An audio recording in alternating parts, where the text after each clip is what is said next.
special people that I'd like to introduce to you who are from the Florida Native Plant Society. This is Linda Davis, our Executive Director. And this is Mark Catali, our President. Their President.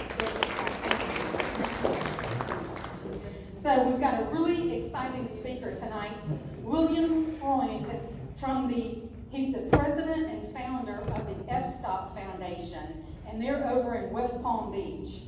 And their mission is to create a positive effect in conservation by creating awareness through the use of photography. And they do this by running 4 major programs: crossings and corridors, sharing the landscape, remote cameras, and films and videos. And we're very excited to have William with us tonight. Thank you.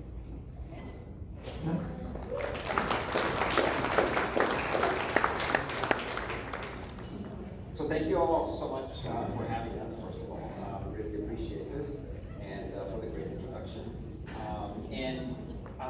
As I go through this, please, any questions, just raise your hand, interrupt me, or let me know. So just go through it. Basically, the beginning is exactly what you guys just heard. Our mission: use photography to create positive effect for conservation. We work in Florida and also around the world with different conservation partners. I'll talk about those a little bit more. And you've heard the Crossings and Quarter project, sharing the landscape project, and our films. We have so far 2 award-winning films, and Florida-based, and we're working right now on a film about the Yellowstone Cougar project that will end up on PBS in about, I don't know, 8 months or so. Our remote camera program, when we started fStop and we said, okay, we're going to use photography for conservation in Florida, and let's go get pictures. And of course, we can get awesome bird pictures and landscape pictures and some other stuff, and the panthers do not cooperate a whole lot. So we quickly dove into this rabbit hole of remote cameras, and it's been a crazy journey since then.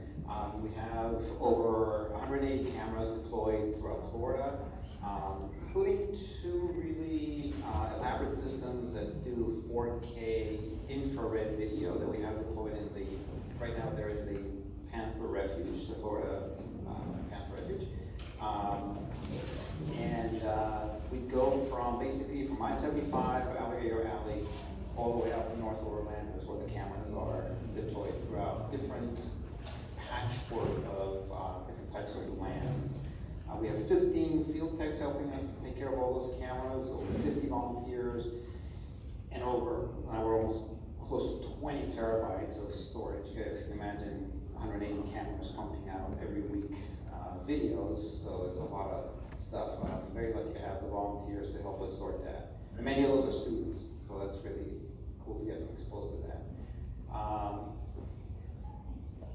Partners that we work with, we're extremely lucky and honored. Florida Wildlife Border Foundation is a big one. Department of Transportation, and I always tell people how incredibly lucky we are in Florida to have a Department of Transportation that is so proactive about protecting wildlife, creating wildlife crossings, which is what we'll talk about tonight. And when we started working with them, Red Satchel specifically, and I was like, wait a minute, you're asking me to put cameras in wildlife crossings and culverts? Shouldn't I be begging you for permission to be able to go do this and do something with the content? And they really are thinking 5, 10, 20 years into the future. Any work that's being done in Florida, repaving, resurfacing, remilling, expansion, any road surface that DOT is touching, they're looking at how to put a wildlife crossing in there based on science, right? That's where all the science that goes into this from the Florida Wildlife Border Foundation. It's based on science and the content that the cameras produce and everything to make sure that it's the right type of crossing in the right spot. We had cameras on 27 by Sebring two culverts, a quarter mile away from each other, identical culverts, and one was like a super highway and one was nothing. And so where do you put the crossing, right? And we help with all that, and it's a great relationship with them. Fish and Wildlife, both federal and state, working with the panther teams and the bear teams. How many people have heard of FLM? Also a few. So I'm not going to try to say the scientific name because I'm going to butcher it. But it's a disease that is affecting Florida panthers where they basically lose the ability to use their hind legs. And you guys might have seen some of those videos. The kittens primarily are walking and all of a sudden they fall over and they're just crawling forward with their claws and stuff. And so the cameras are used to, first of all, find how many are being affected and everything, and then trying to figure out what is causing it. And to figure out what it is, we haven't quite figured out why. And it's a really complicated situation with people, globally trying to figure this out. And so we help with both of those teams. Conservation Collier, which has an incredible program for acquiring and conserving land in Collier County. Yellowstone Cougar Project, Wild Tomorrow Fund in Africa. In Yellowstone, we donated 134 cameras that they're using specifically for the Cougar Project. You have to wait for the film for that one. Wild Tomorrow in South Africa, and the cameras are being used for pangolin and black rhino conservation. Anybody ever seen a pangolin? It's the cutest little dinosaur you'll ever see. It's a little anteater, but it's the most trafficked animal in the world because it's covered in scales. As a matter of fact, when it feels threatened, it just rolls into a ball with scales. So they take them for the scales. But the cameras were able to detect the first pangolin pup that was born from a female that was taken out of essentially a meat market. They rescued her, rehabilitated her, released her into the wild, and it was pretty awesome when she comes out of the home and little pups on her back. So that was pretty cool stuff. Cypress Grove Landkeeper, which is down in South Florida. So, importance of protected and connected lands, right? It's one thing to protect the land, and it's another thing to be able to connect the land. And that is something that we are working really, really, really hard in Florida to do, somewhat successfully. So, okay, show of hands, people familiar with the Florida Wildlife Corridor? Cool. So, everybody knows what that is. But basically, 1,000 people a day, more or less, are moving to Florida. We're not going to stop that. It's going to continue. And we have a patchwork of protected and private lands, right, in Florida. And that's the trick in Florida, is how do we connect all of those patchworks, right? How do we get private landowners to be a part of it? How do we acquire more land? There's 10 million acres, more or less, that are already protected under the corridor, but we still need another about 8 million. We're in an incredible state where the corridor actually became law. It was enacted with many, many millions of dollars, hundreds of millions of dollars behind it to make it so. Still not enough, but it's a great start. And I think we're the only state that can say that, which is pretty cool. So specifically in South Florida, because it's it's different than the rest of Florida. We have this big chunk of connected land, so over 4 million contiguous acres. Within counties, there are some really big counties in Florida, twice the size of Yellowstone National Park, which was about 2.2 million. So it's a big chunk of land that is already protected down there. It's where the majority of our panther population is, right, Southwest Florida. But as big as the area is, the kittens, and you'll see this in the presentation, the kittens, the cubs, bear cubs, they still need to move northward, right? If you're a male panther kitten born in Southwest Florida, you're gonna have to move, right? And you're gonna, when you get to about 2 years old and mom says, you're out, you don't have a whole lot of choice to go south because much bigger panthers are there. And so you're gonna have to move north. And that connectivity, it's critical. We lose, the biggest threat to panthers, besides habitat loss, is vehicles, right? We lose an average of 22 panthers a year through vehicle strikes. And when you're talking a population of about 200, right, 120 to 230, so about 200, losing 22 a year is a big number, right? So that connectivity, and we started looking at wildlife crossings in South Florida, but now we're looking at wildlife crossings throughout Florida, right? That is what is key. And cameras help us monitor. And this is just a sort of from our Gaia app that shows where the cameras are. Alligator Alley coming across the state is what you're looking at. And all those little red spots are bridges and stuff where we have cameras.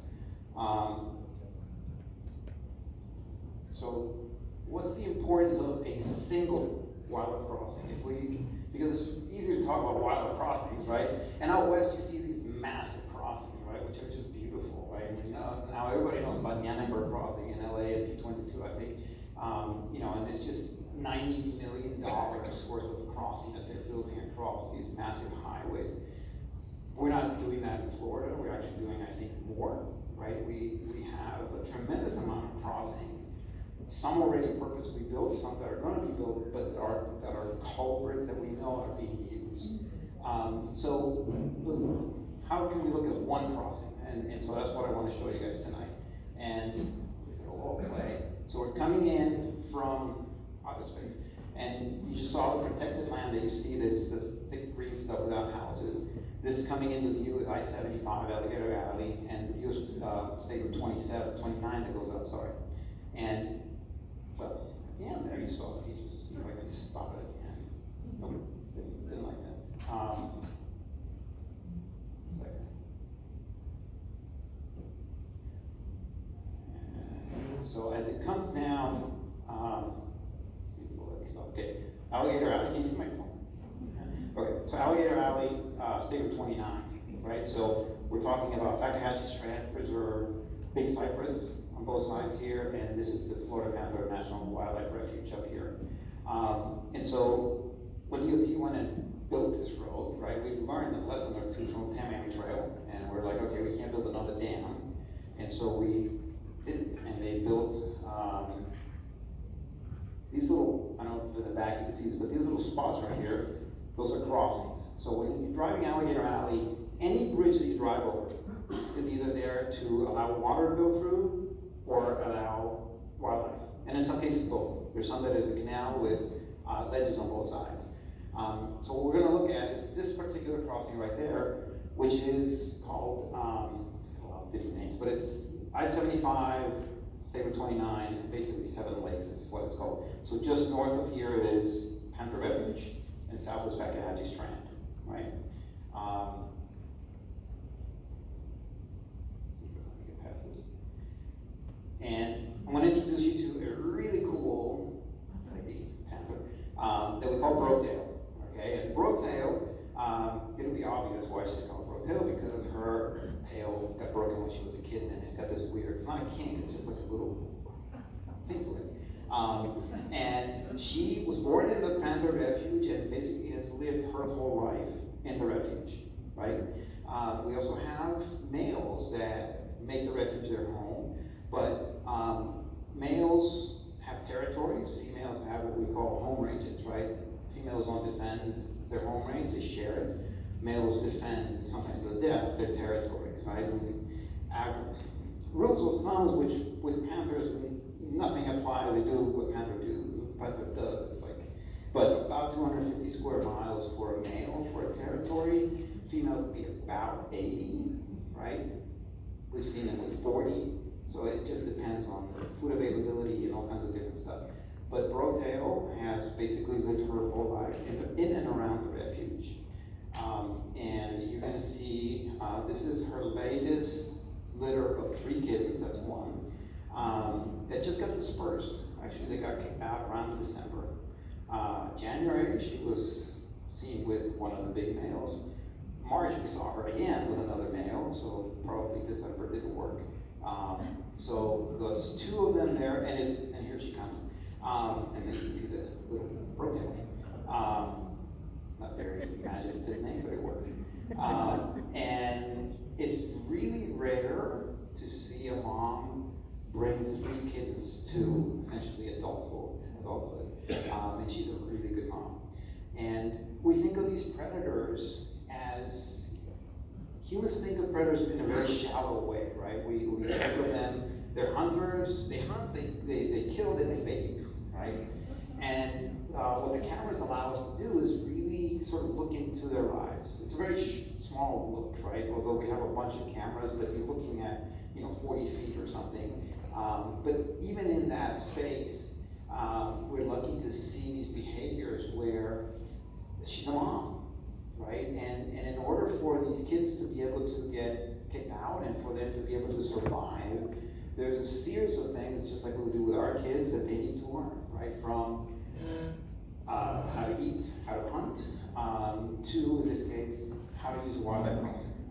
And it would seem almost like, it's so hard to use a wildlife crossing. Well, apparently, not for a panther. So this is it's 6 minutes, but I'll talk through it. It's a compilation of videos from actually it's from 3 cameras. It's okay. And what you're looking at right now is the south border of the Panther Refuge, right? So if you were to look right above the trees here, you would see I-75. And these 2 signs are the signs that says, this is a refuge, hunting and stuff like that. So that right there is the border. Right between us, where this whitish light is here, is the land bridge, and then it's the canal. If you're driving on 75, it's called Alligator Alley, because when you look at the canal, it's alligator, alligator, alligator, alligator. And that's that canal right there, and that's a land bridge. And she's trying to get them to cross. She's trying to get them to use the crossing. And this is her coming back, and you can see the date down here, and it says 2:21, right? 2:54 p.m. And there she goes south, and you see the kittens stop. They get to that border for some reason, and they stop. I don't know why. No, why. And so she goes off on the 21st. I started a little bit. Hold on, started at 9.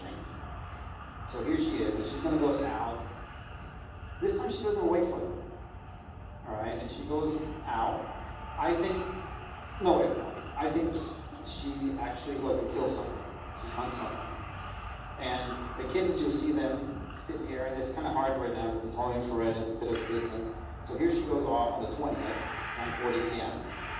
That is, the cars you're hearing right there are going eastbound on 75.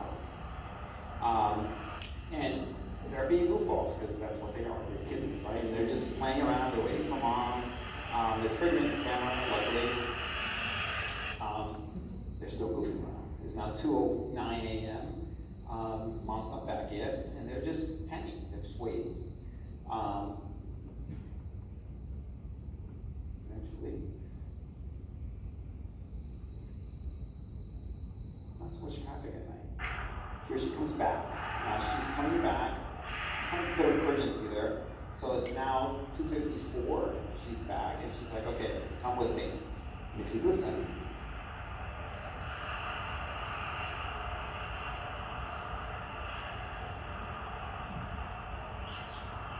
that's her chirping out. You hear them. And they stop. They're not going through. They've never gone through. They have not been past those signs in their whole lives. That's her saying, let's go. They run away. She waits.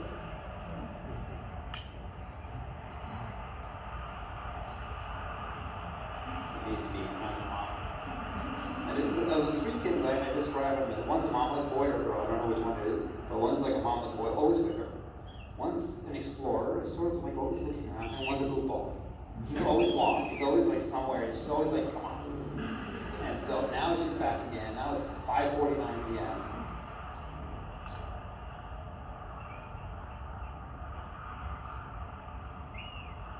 That's her chirping.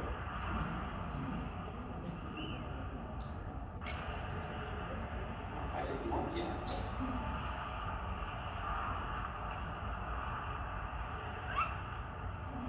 It's a different chirp. It's a little more like, okay guys, let's go. And you can see one immediately comes to her.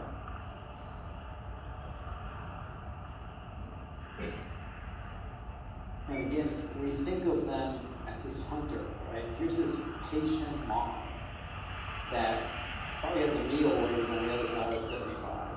And she knows she can't leave them behind. There's two big males in the refuge, which will kill them, even though one's the dad, probably. So she can't really leave them. She leaves them for a few hours, but not like a long time.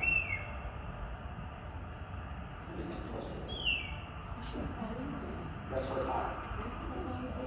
Yeah. Yeah. That's her calling, and probably some of them answering too. So now it's 5:57 p.m.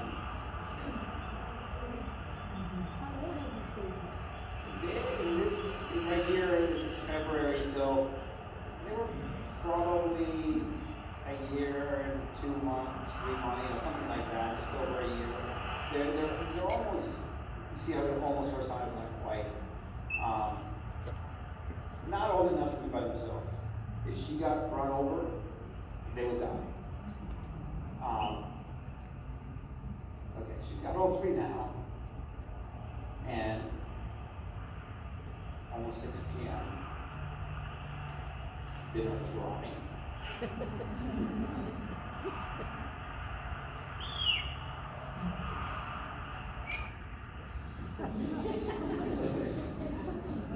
And they're not going. But they're still playing. And you can see one of them is like, wait, your mom's over there.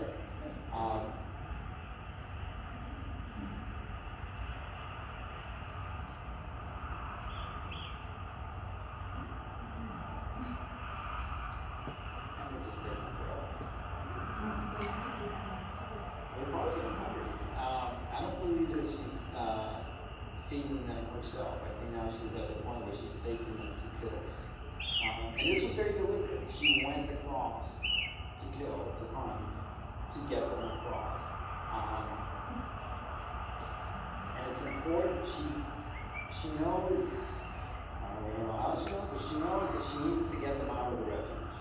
Because the refuge is big, it's not big enough to hold three more. So here she goes. This is now underneath, right?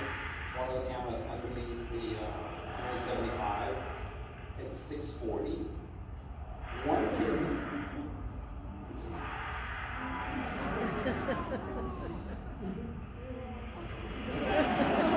truck goes by, I'm scared out of here, right? And if you're standing there and a truck like that goes by, your shirt actually shakes, right? It's not just the sound, it's actually the shirt, like this is a vibration to it. So now it's 6:52, she's back, and 7-11, finally, that one goes through, but just one.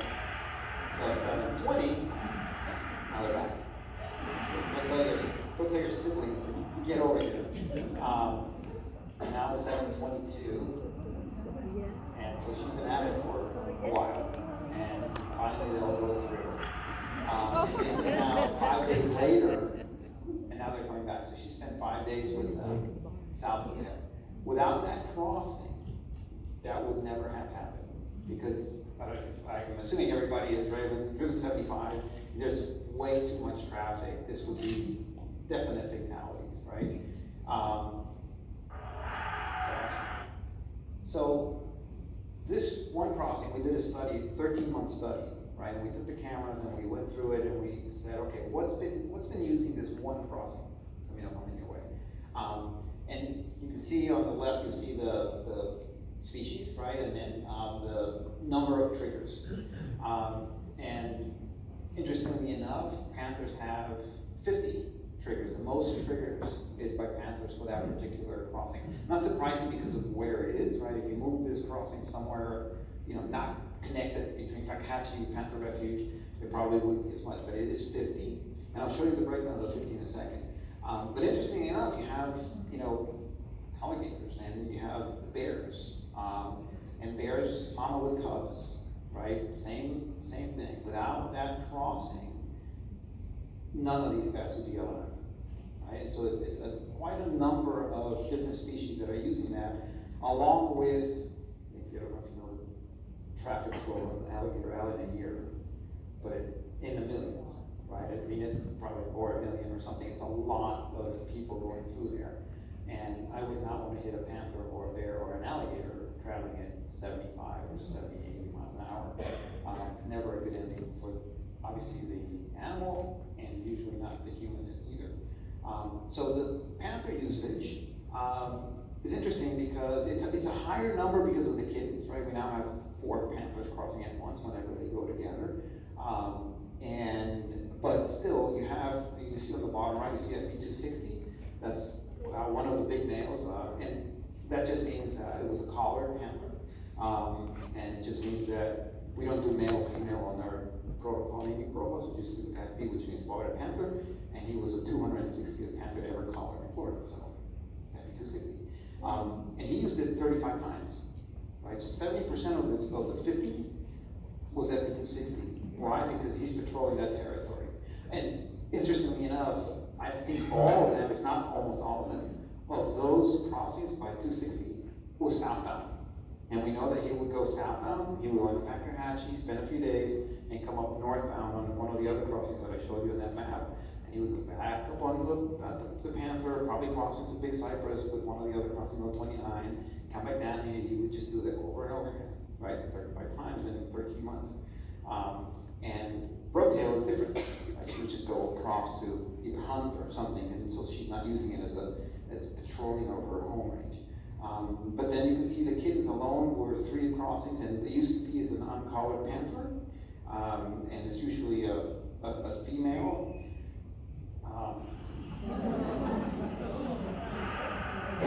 In March, she probably was going from the canal to one of the lakes. Might be that there's a bigger gator that's saying, hey, go somewhere else.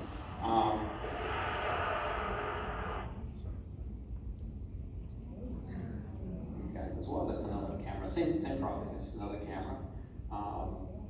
One of our lanky Florida bears.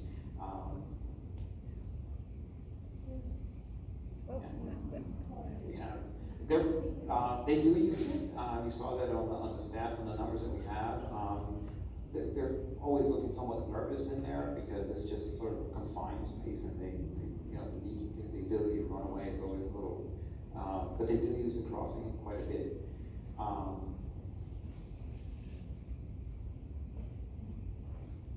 This is one of the uncollared panthers. This is not Broadtail or 260. And yes, panthers do go through water. Does the panther go after that deer-like animal? That's Does the panther hunt that animal? So the preferred prey for panthers is white-tailed deer and hawk. They'll do raccoons and armadillos and other smaller stuff as well. But the preferred one are white-tailed deer.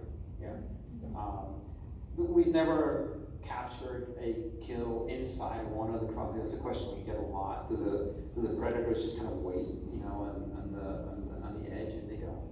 It's just part of their territory, just moving. They don't hunt that way. They're ambush predators, but it's not like they just sit in one space for days waiting for the stuff. It's sort of different than that. So, and this is Broadtail, and you can see this is already in May. You see the difference in size of the kittens now, and of course now they're using the crossing like they've always done it. Think mom, and so, and there she goes. She's the second one, and the third kitten. It was actually the very next video. The third kitten ran through, and you'll see her. Here she is again, chirping, saying, "Hey, let's go." And then she'll stop. She'll stop over there at the end.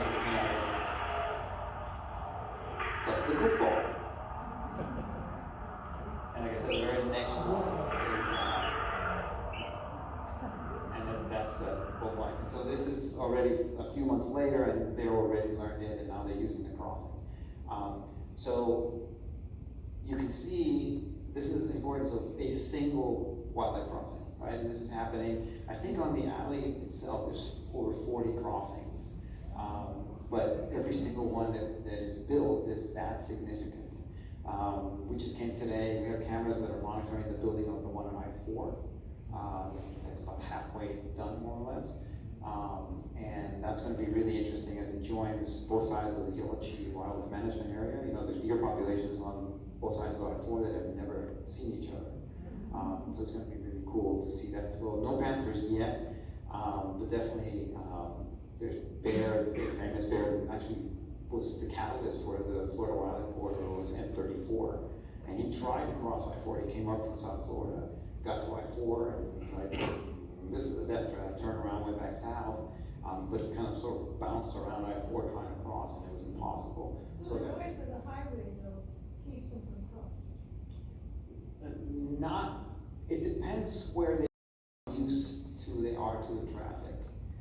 The kittens that kept them from crossing, as well as some apparently imaginary boundary that they see that we didn't see, but the grown animals just don't care about the noise of the traffic. They've gotten used to it, and, you know, it's just part of their world.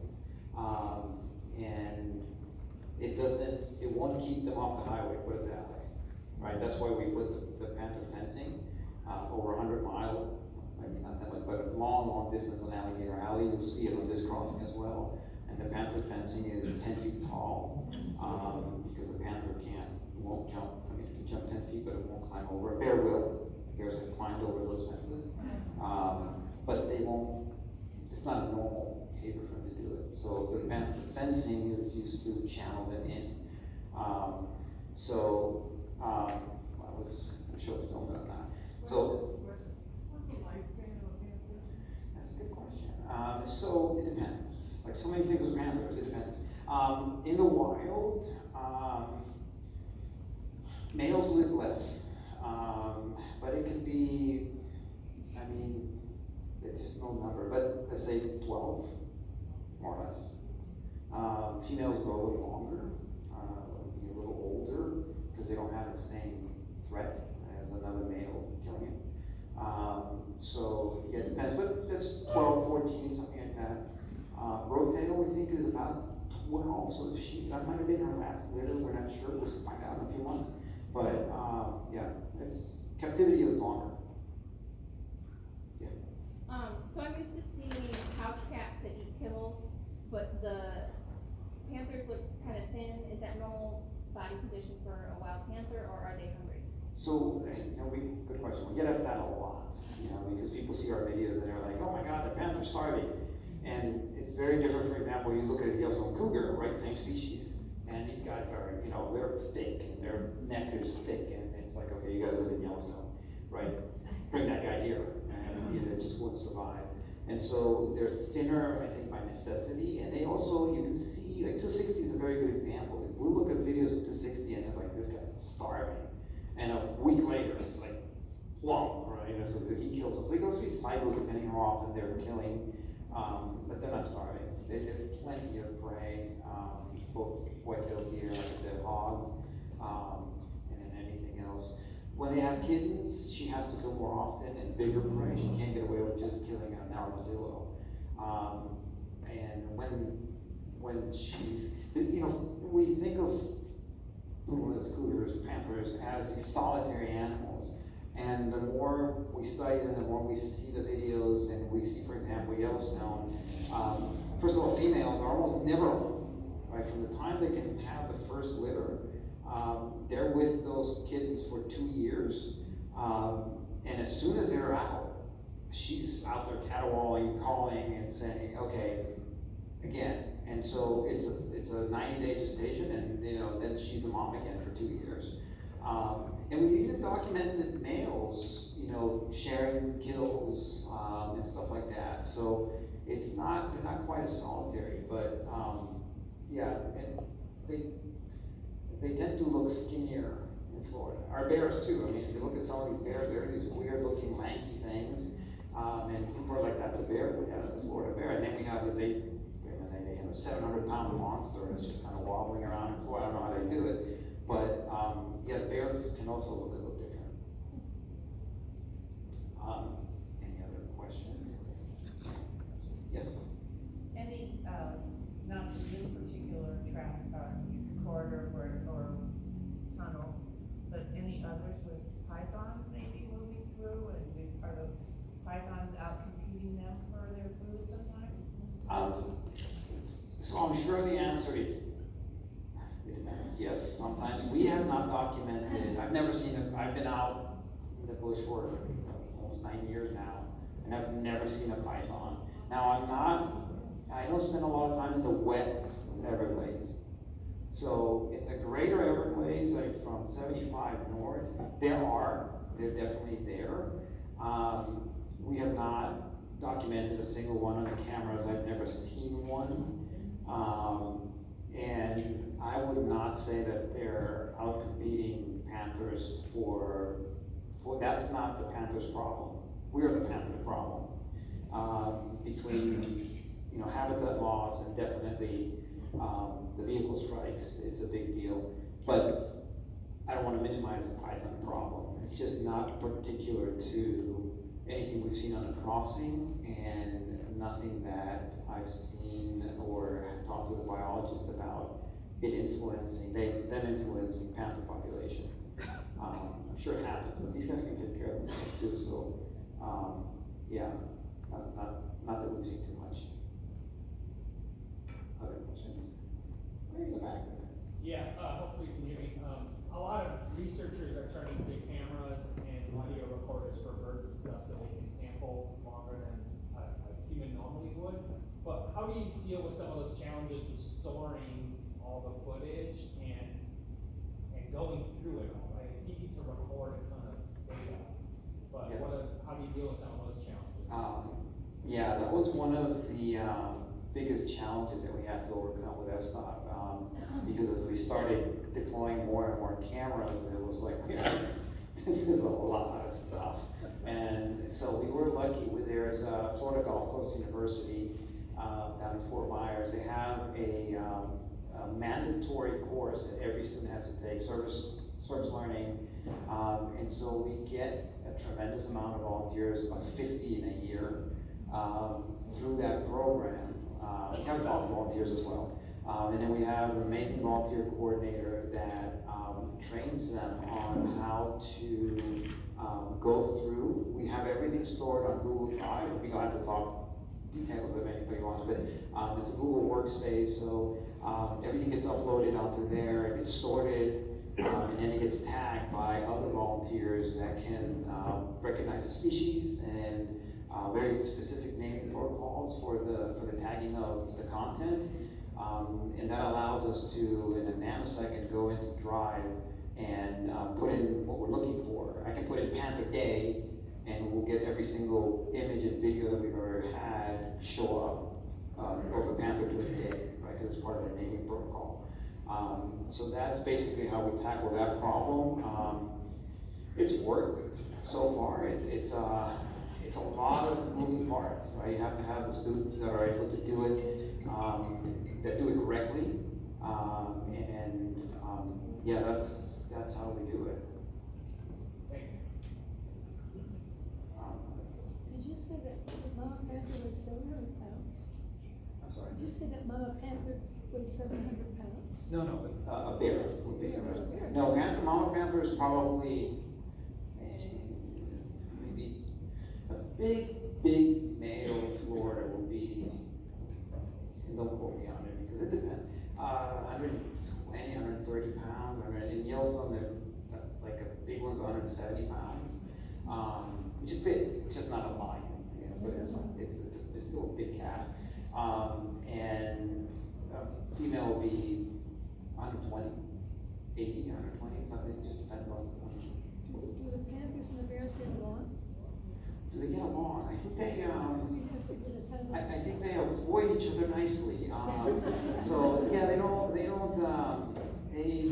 You know, we've never seen an interaction between the two of them. It's interesting because at the right where I introduced you guys to Broadtail, that's in a spot where there's a bear rubbing tree, and for some incredible reason, every bear that goes by there, including moms with cubs, which is a really interesting thing that I haven't seen before, because usually the bears that are marking for, looking for a mate, and so for a mama with cubs to be marking, it's like, wait a minute, and the baby's climbing the tree and stuff. It's like, why would you join the male where you are with the cubs? Because that can be deadly.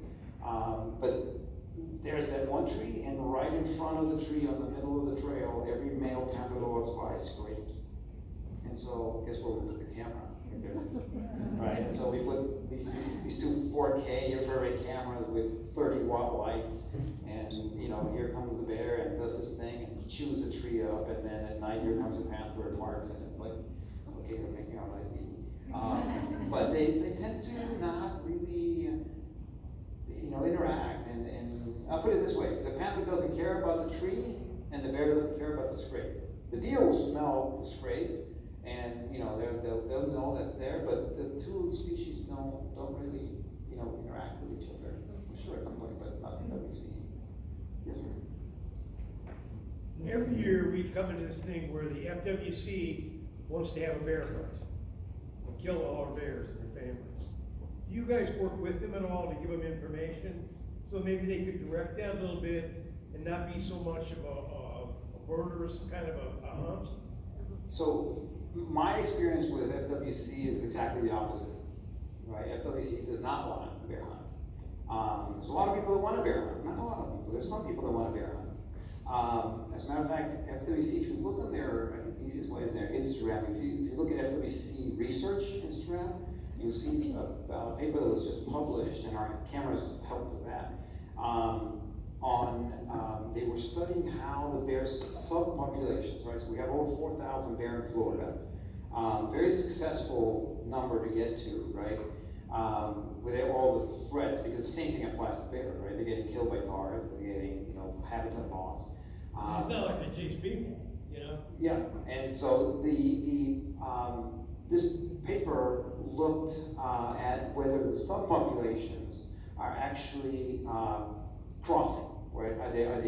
Are they cross-pollinating? Are they going and mixing with each other? Which is the only way to have a successful future, right? If you have these islands, right? And we going back to the beginning of the presentation, without these crossings, without this connectivity, you have islands, and that gene pool eventually reaches the problem that we had with panthers in the 90s, and they died. It's gone. So the research, the paper looked at, and they found that they actually are mixing, which is really an interesting thing to look at. But FWC, the biologists that we work with, both on the panther side and the bear side, are, incredibly dedicated. And if you guys go outside tomorrow at 2 p.m.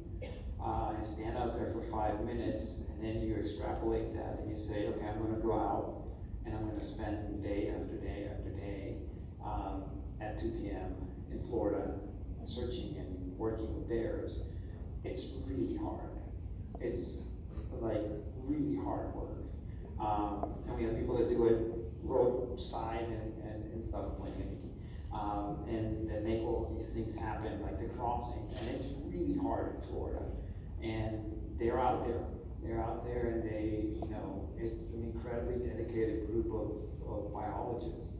But like I love to say to people in Florida and out of Florida, none of this is easy, it's all important. And the politics in Florida are not easy. But we're doing things in the state that few other states are doing.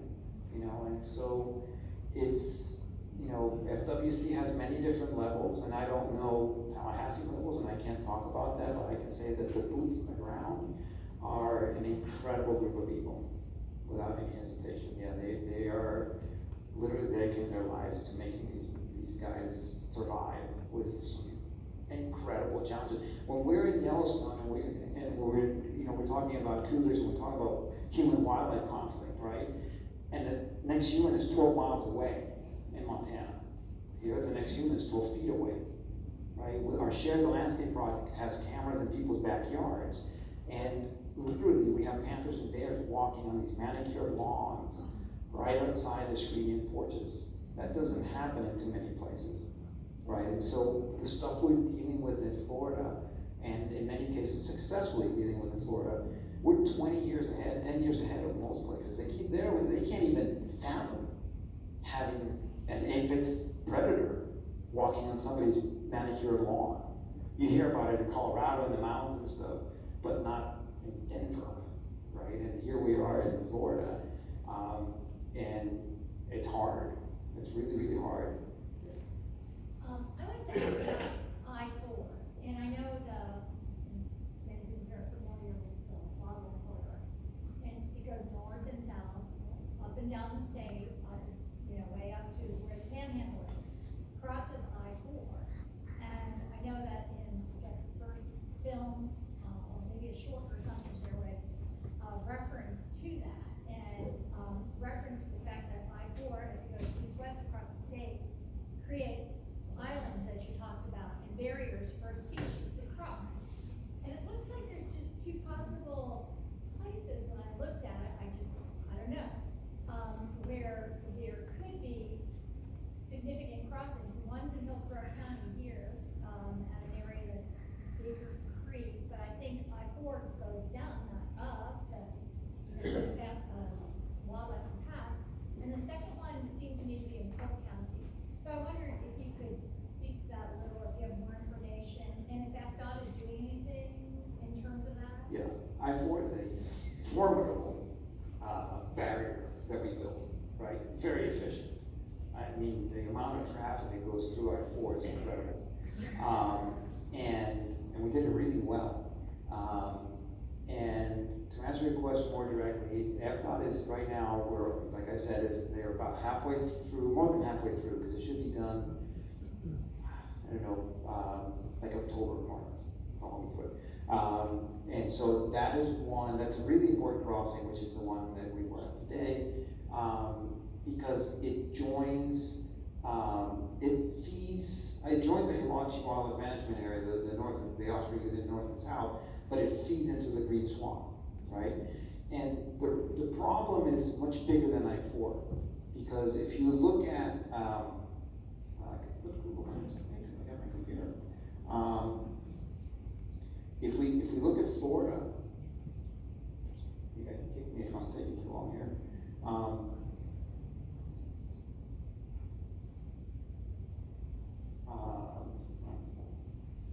So everybody knows what we're looking at there.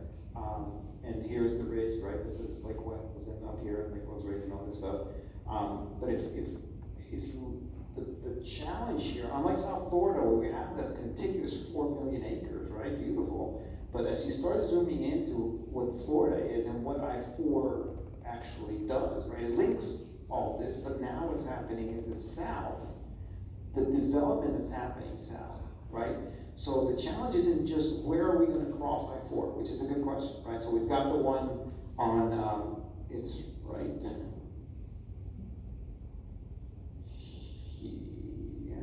Did I miss it? I think that's it. Yeah, you look. So the crossing is going in right across from this lake, right here. Okay? And so if you zoom out, you see a lot of green north and south of it. And when you take the science that we talked about, and Dan Smith is a professor at UCF, right?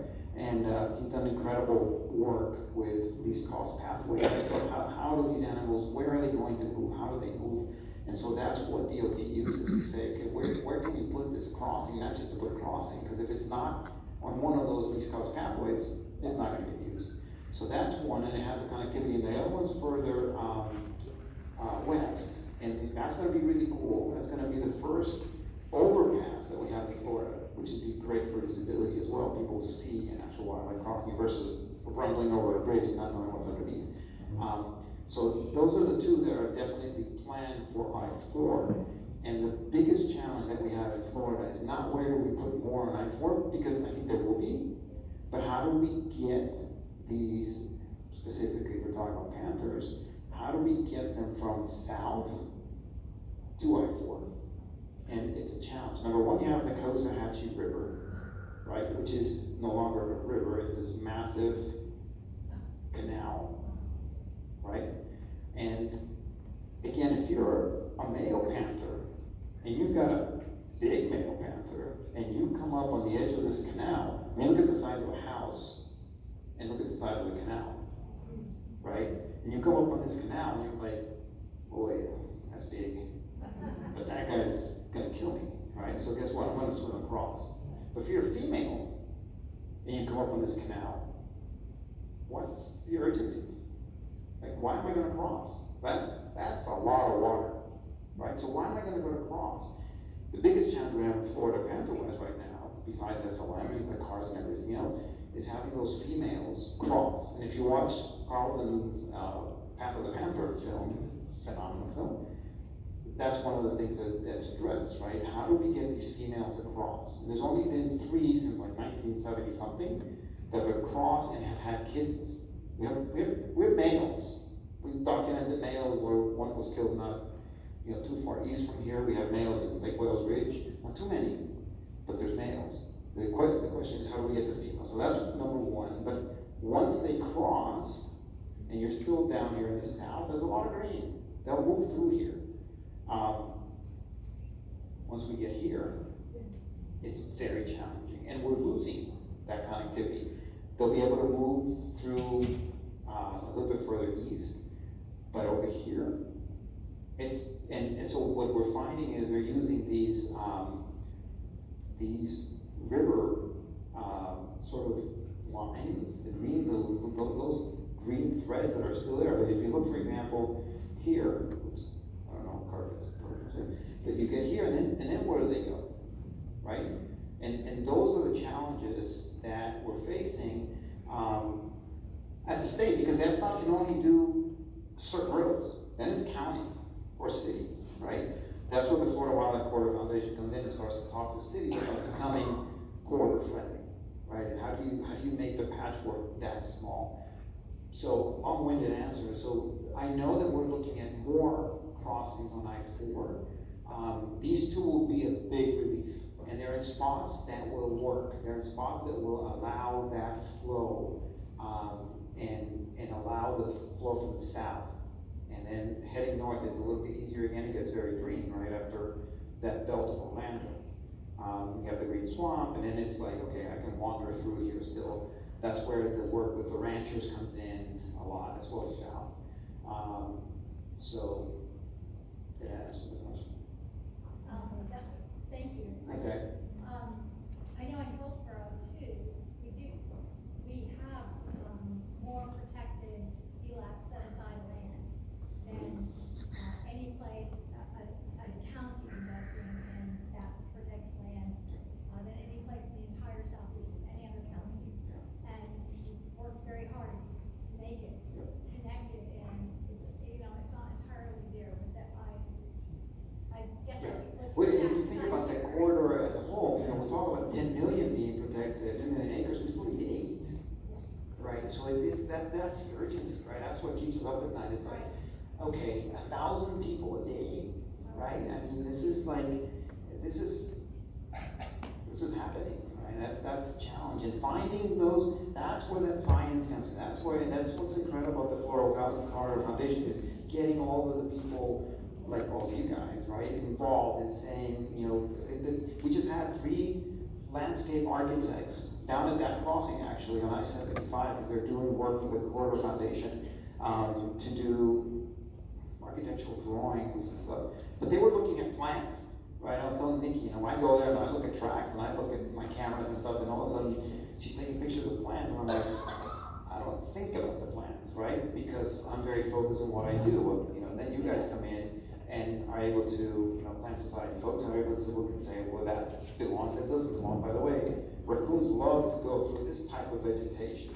right? Deer will like a different type of vegetation, and all that comes back to FDOT and what kind of crossing do we put in? And so the mixture of people is really cool, and it works. Yes, ma'am. Years ago, I remember that they were going to introduce, I believe it was the Texas cougar, to improve the genetic health of the Florida panther. Can you identify, or have you been able to with this photographic equipment? So, it's a good question. We get asked a lot. So, 1995, female Texas cougars, rode by Bride, who was a Texas houndsman, was contracted by Fish and Wildlife, U.S. Fish and Wildlife. So, Endangered Species Act is a federal program. So the federal government enacts or creates the Recovery Act, and then Fish and Wildlife in Florida implements it. And so they brought, Roy captured 8 female Texas cougars. We let them loose in Florida. They did their thing. The genetics were, the first thing that Roy had to do was to see if we still had panthers. And in 1995, 94, 95, he had a heck of a time finding panthers, and the ones he found were scary. You guys have heard, rhesus testicles and kintails and problems with the hearts and really, really bad genetics. And so the 8 Texas cougars was enough to spark the DNA again. And that was the recovery that we needed. Now the 8, all of them either died or were actually taken out of the population.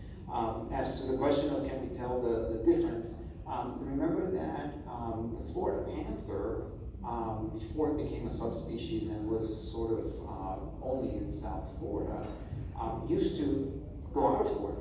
And as a matter of fact, in order to get delisted from the Endangered Species Act, we need to have 3 populations of, I believe it's 240 or more adults and subadults, including one that is going out of Florida. So having non-Florida cougars was a normal thing. Right? They don't see a line on the map. And as a matter of fact, a few years ago, there was a hunter in Georgia that killed a panther. He didn't know it was a Florida panther, he just thought it was a cougar. So we know that they've been that far. So you can't really tell now that lineage is there. The people that say that they're not longer Florida panther, well, they never were just Florida panthers, right? They were always interacting with other cougars outside of Florida. But those 8 female panthers were the key. That's what saved the population. Yeah. Yes? How long has fStop been in existence? December of 2015, we started fStop. And in January of 2020, I went from running part of our family business and did full-time, just dedicated myself full-time. It was pretty obvious being out there that this was important enough, so yeah. About the same time as Carlton was working with National Geographic, right? Yeah. Carlton started a little bit before us, and we, as Florida, owe that man a lot. He's done incredible stuff and work and dedication and starting the corridor, the whole idea of it, with Joe Guthrie and Mallory and stuff. So about the same time, yeah. Yeah, I'm interested to know about your background. So coming from fairly recently, but do you come from a conservation background, or a photography background, or So my background is a little bit meandering, I should say. My first love in life was flying, and I was a commercial pilot. That was my training. And then for medical reasons, I couldn't do it anymore. And then I am part of a 3rd generation. Now my son is 4th generation of a family business. Born and raised in El Salvador, of all places. Don't look like it, but yes. My parents, especially my dad, it was always conservation. A specific lake down there and stuff like that. But we never called it conservation. It was just like, there's a problem there, let's fix it. And so it was pretty easy for me. And then my son Max is standing in the back there, we've loved photography for a long time, and we love being in nature, and it was like, how do we put these two things together? And we started talking to people, including Carlton, and it was like, why don't we start this foundation? And so fStop was born. And, that was the background. It's a little, didn't know. For a lot of people can't really. The first time, the whole panther thing was a fluke. We were in our Jeep in a wildlife management area, in an area we shouldn't have been, but the gate was open and I had a Jeep, and you know what, hey, there's a trail, so why not? And I had no idea about special use permits and all this stuff we have now, and we were eating lunch and I looked down and literally between my feet is this big paw print. And I was like, okay, that's really only one thing I think can do that. And I started finding out and then maxing out, like, it'd be really cool if we put a camera here. We had this little thing we bought, I don't know, like Dick's Sporting Good or something, this little camera, and we put it out there, and came back a week later, and incredibly, knowing now what we know, there was a picture of a panther out there.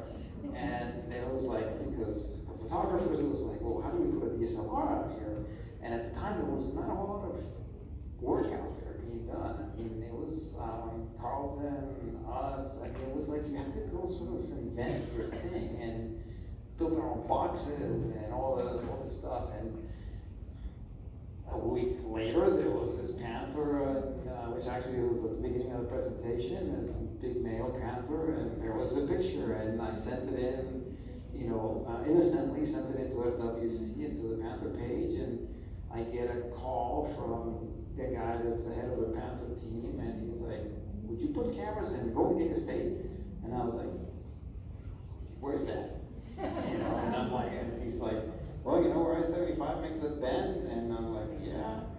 And so Golden Gate Estates is this chunk of land with all these homes.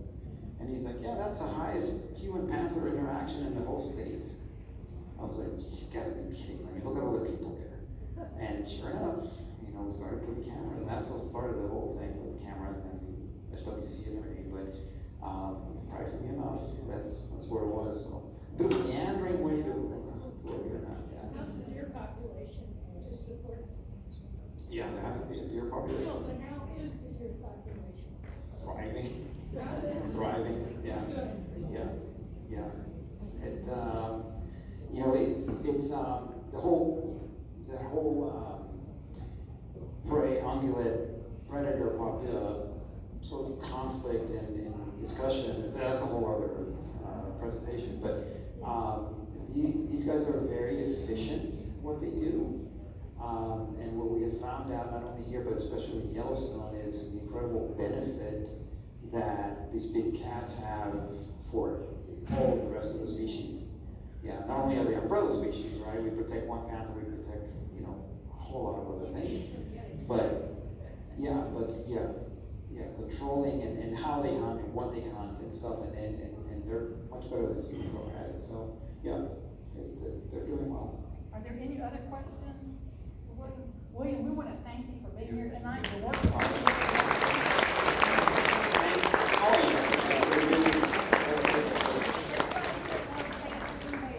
Anything you can do to help with their population, we love it. And I also encourage everybody, for those of you who use social media, to start following the fStop Foundation on Facebook. It's amazing to watch the work. Subscribe to the YouTube channel. You'll see all kinds of stuff. Thank you very much. Thank you all for having us. Appreciate it.